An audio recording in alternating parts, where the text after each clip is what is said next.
I would like to thank Craig J for sending me this article. And this is the story that I don't know if I talked much about on my channel because it happened before uh I really got into YouTube like that. It's because it dates back to 2014. But this right here on your screen is a picture of it's called Boyle Heights. It's an apartment complex that has a majority population of black people that live there, and it was firebombed back in 2014 by a Latino gang member by the name of Carlos Hernandez, but his street name is Ryder. And the news that has just recently come out is that he has been sentenced for his crime. I believe he only got 16 years for his crime. Honestly, he should have gotten way more, and I think it was more than just him that was involved. But if I'm not mistaken, I think he was the leader. More reason why that black and brown unity thing does not work. I mean, like, why did they specifically target a black predominant area? Just like the recent one where you had that palm colored and that Asian teen who burned down that house that had nothing but Nigerians in it and killed most of the family.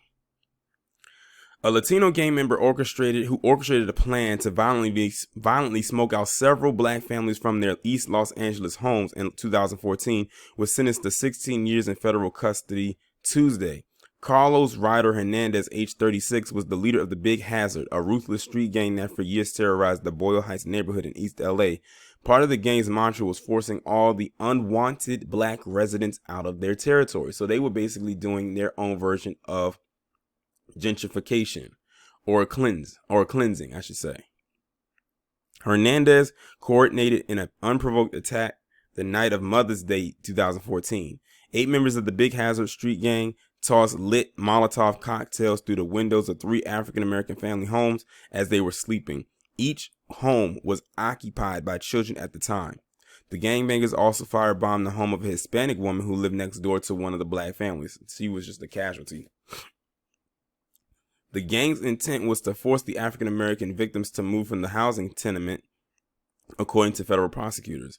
Senior U.S. District Judge Christina A. Snyder handed down the ruling against Hernandez during a sentencing hearing Tuesday afternoon. After hearing more details about that, he should have got way more than 16 years. I think that the sentence is intended to send a message to those in the community that this kind of conduct will not be tolerated, and also to Mr. Hernandez that this conduct will not be tolerated. The judge said, "This is not a time for any court to tolerate hate crimes, and that is not my intention to do that by virtue of this sentence." And the case, which was investigated by a federal task force, remained unsolved for 2 years. Hernandez was one of the 8 men that a grand jury indicted in 2016 on felony counts that included conspiracy to violate civil rights and attempted arson of property. He was the last of the defendants to be sentenced. Snyder said on Tuesday that Hernandez received by far and away the stiffest punishment among the group. Jose Little Mo Saucedo, who received 13 years in federal custody, was the co-defendant with the closest comparable sentence. The other offenders ranges between 42 months and 12 years, according to a press release that the U.S. Attorney's Office issued Tuesday. The defendants in this case perpetrated hate crimes that targeted innocent victims in their homes simply because of their skin color, said acting U.S. Attorney Tracy L. Wilkinson. These despicable acts are simply unacceptable in our society. We are committed to protecting everyone's civil rights, and anyone who participates in this type of conduct will find that the federal government will marshal all of its resources to ensure that they are brought to justice. Snyder sentenced Hernandez to a year for the counts of conspiracy to violate civil rights, violent crime in aid of racketeering, and criminal interference with fair housing rights. She handed down a 10-year sentence for the use of a fire in the commission of a federal felony charge. In 5 years for carrying a firearm in the commission of a crime of justice. Hernandez is already serving time in state prison for a Riverside County conviction. The LA Times reported that stemmed from an armed robbery for which Hernandez was sentenced to 17 years. So in total, he has well over 30 years. His federal sentence will run concurrently with the state imprisonment.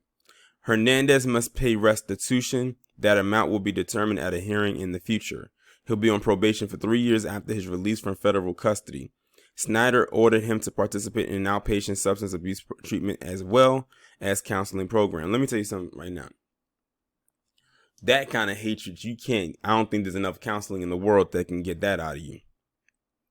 She also recommended him to undergo mental health treatment while in prison and ordered him to not associate with Big Hazard gang members after he is released.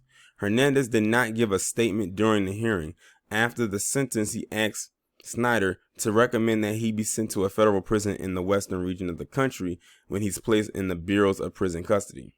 The judge agreed to make that recommendation. Hernandez and the other defendants were members of the Big Hazard, a murderous East LA street gang that dates back to the early 1940s. The organization was part of a network of Latino gangs affiliated with Mexican mafia crime syndicate. The Ramona Gardens housing projects was in the heart of the Big Hazard's turf and served as the gang's base of operations. Tennessee and Ramona Gardens was overwhelmingly Hispanic in 2016. Only 3% of the residents were black at the time. Hernandez admitted to masterminding the plan to firebomb some of the black tenants at Ramona Gardens. Prosecutors said Big Hazard preyed on black residents living on their turf and found ways to intimidate them. Hernandez called a gang meeting on May 11, 2014 and shared his plan, telling his fellow gang members that he wanted to get the N-words out of the neighborhood. Now see, look. This is our so-called black and brown unity right here. Yet this guy right here did what he could to get the black people, the remaining black people, which probably wasn't even much, out of it. That's how much he wanted them gone. He gave them instructions and specified assignments for each of them. Some he told to smash out the windows, while others were ordered to toss the lit Molotov cocktails into the homes through the broken glass for maximum damage. Hernandez even supplied the team with gloves, hammers, and masks to disguise themselves. He was armed with a semi-automatic handgun and drove the culprits to the housing projects in a stolen van. They pulled the firebombings off shortly after midnight, May 12, 2014.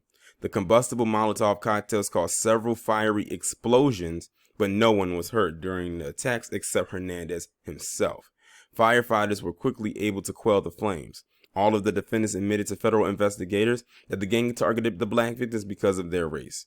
Prosecutors said the Big Hazard took it as a point of pride to drive black families out of the neighborhood, and they wanted to send a potentially deadly message to the victims they weren't welcome. One of the bombs narrowly missed a mother asleep on a couch with her infant cradled in her arms. Prosecutors said the woman rolled off the couch with her baby when she heard a window shatter. There were 5 children sleeping inside one of the homes at the time and 3 children in another. A third unit was occupied by a black woman with her 5 children and grandchildren. Hernandez cut his right arm on a piece of broken glass while throwing a Molotov cocktail into the family windows, according to the indictment. He bled profusely, and one of the other defendants had to drive him to a local hospital for treatment. Seems to me that he just kept injuring himself rather than the people that they were going after. Because like it said, nobody in this attack was even injured. They were lucky, but it seemed like to me, this guy suffered all the injuries. Maybe that was a sign. There's absolutely no place for race-based violence in a civilized society, said Chris D.K. Johnson, the director of the FBI's LA Bureau. The FBI will continue to protect the civil rights of our community by holding responsible anyone who's so filled with hate that they will attempt to commit such heinous violence based on the color of a victim's skin. Well, I'm glad that, they got him. In my opinion, he should have got way more time. But now knowing that he is actually serving this time along with the time he already has, that's 30 plus years right there he already has.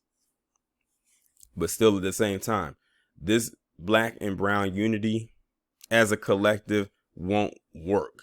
And I think this story right here is a huge catalyst as to why that won't work. I'm sure there are others, but this gang right here literally did not want even a small percentage of black people there. Not even the smallest percentage, because they were the majority.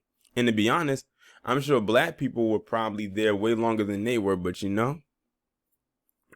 they came and invaded and said, no, this is our area now. You leave. And if you don't want to leave by volunteering, we'll make you leave involuntarily. And this is what they came up with. But luckily for those black residents, none of them died. But he's the one that got the most injuries.